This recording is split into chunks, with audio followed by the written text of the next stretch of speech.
Hi, today I'm going to talk about a question I'm always being asked about from the students of architecture or interior design. They are asking what is the ideal area for the following spaces. The ideal area for the bathrooms, the ideal area for the guest rooms, the ideal area for the dining rooms. So we're gonna talk about each one of these things separately. First of all, I don't like to give dimensions for each of these spaces because it depends on the client himself or herself, their needs, their requirements, the area available, the plot area, and other things and circumstances around each case, because each one of these projects is unique, as we know, according to the project management. So first of all, when you sit with the client himself, you need to to discuss the design things with him. You need to discuss all the things that you require for the design. First of all, you have to listen to him, but sometimes and mostly the client, he will not disclose all the information that you require, because he doesn't know that these information might be vital for the design or important for the design, so he will not tell you about. So you yourself need to ask him about some or investigate, we can say, the client about some of the requirements of the design. For example, in our case, we are talking about the bathrooms, we are talking about the living rooms, we are talking about the guest rooms. So maybe he will not tell you about his requirements or the information that he has about these three spaces, for example. So now let's talk about the first thing, which is the guest room, for example. So the guest room, when you sit with the client and you want to talk to him about the guest room, you need to ask him an important thing. First of all, the expected number of his guests, because we know sometimes, like if you are designing for a grandfather and how many kids he have, we don't know. We can ask him about how many kids that he have, grandsons, and all these things, because we need to like have a clue, or we need to picture how many members or how many guests that he will have, especially in some occasions like Eid. So we are expecting to have this much number of people or guests to come in one time. Okay, so this is why, first of all, we need to ask him about the maximum expected number of guests that he have. We need to ask him about the family size, sons, daughters, grandsons, and all these things.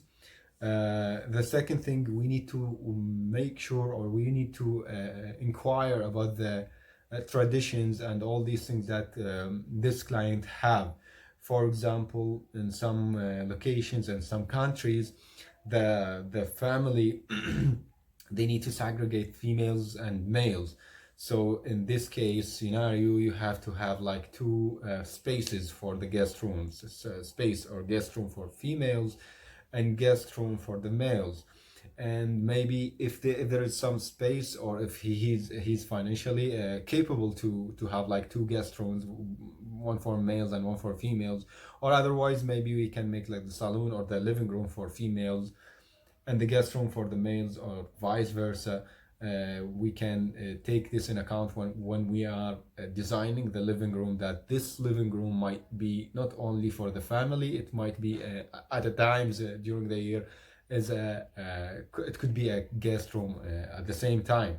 So in this case scenario, we need like to have, like, for example, maybe we need to attach a bathroom or washing area or something like that with the living room, because it could be used as a guest room, because in some places or some clients, they need to have bathrooms or washrooms attached to the guest room. So you need to take in account before, when you are in the initiation stage, while you are discussing the project with the client, you need to ask him about all these things. The third thing is that do you have the kind of like guests who are having overnight stay, or maybe more than one night stay? In this case scenario also you need to have like a guest bedroom, and the guest bedroom will it be attached to the guest room, or it could be detached from the house itself, it's outside and a separate unit for the guest room, or what kind of design you need to do, it depends also.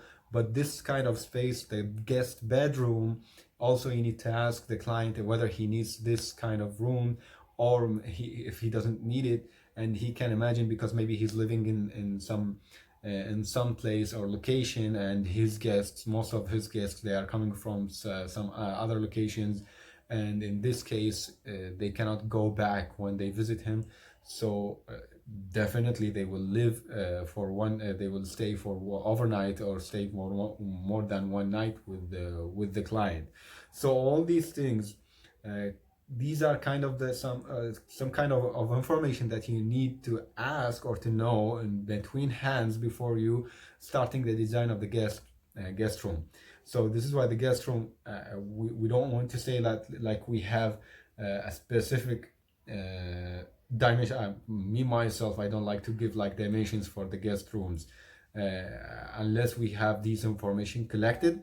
All then afterwards we can decide what kind of furniture will be there, and then afterwards we can decide according to the furniture that we will have, and the circulation areas, openings like doors, windows, and all these things, whether there is an attached bathroom or washroom or no, whether there is attached guest room, guest bedroom or no. Then we can decide the size of the space, of this space, which is a guest room. So you know, when you want to design for the furniture, especially for the interior designers, the furniture, you have to take into account like the standard dimensions, and you can get these all these information from the standard books like Neufert and Time Saver, and you can see the spaces that is required for each, like chair, table, even the beds for the guest bedroom, and all these things, and circulation areas, and door openings, and so on and so forth.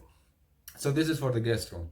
The second thing is for the dining room. So what kind of people does he have, or guests, and how many the expected numbers of guests who can have food there in his house, like dinner or lunch or whatever the case might be. You need to ask him the number of the guests who will use the dining room, and accordingly, for example, if you said that I have 10 people who will use this dining room at a time, so you need like a big table with 10 chairs or something like that. Some other auxiliary tables, mirrors, and all these things. You need circulation area around the table. Maybe there is like a window, you don't need to cover the window with something. So all these things, entrance, exits, and all these things, you need to take it in account. Then afterwards you can design. And also you have to look at the books of standards that like Neufers and Time Saver, to check on the dimensions of these chairs, tables, and the circulation area, and each chair, how much space does it need to provide it for these things. So the furniture is very important to take it into account when you design for the dining room. Also, again, we can say if there is any segregation, because some people, they are mingling and they are eating together, males and females, and in some other locations and or countries, you have people who segregate the genders, and you need to have like something like maybe 2 dining rooms or 1 dining room, main dining room. And also you have to take into account that the other people who will have dining, maybe they will use the living room, or they will use the guest room.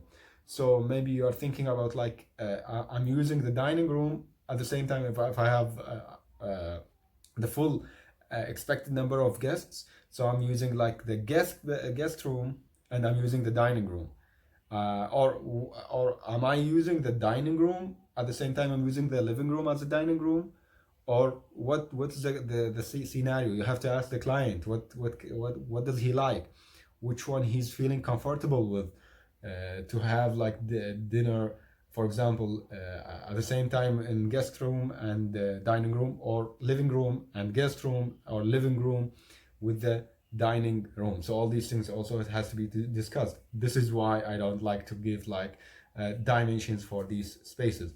The third thing and the last thing is that area of the bathroom. So some of the students, they're always asking, what is the area of the bathroom? I'm always telling them there's no that specific area. Maybe because it depends on the fittings that you want, the furniture, the fittings that you want to put in the bathroom, and also the requirements of the client himself or herself.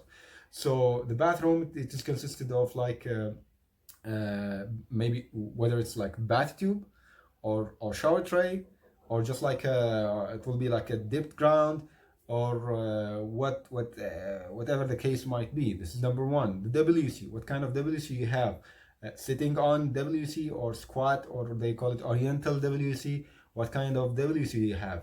Also the washing basin, how many washing basins you need to have in the toilet.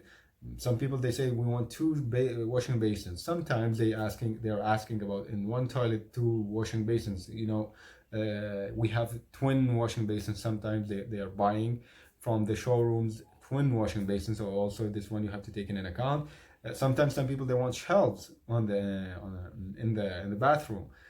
Some people, they need besides shower tray, they need jacuzzi at the same time also. So all these fittings, it has standards, and also you can take it from the standard books, and accordingly you can design and maneuver all these furniture or fittings in the bathroom, and you can accordingly provide the area or the dimensions of the space of the bathroom. These are all the we can say the factors that affect the dimension of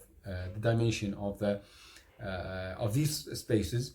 This is what I wanted to highlight in this video, because it's a repetitive question from the students.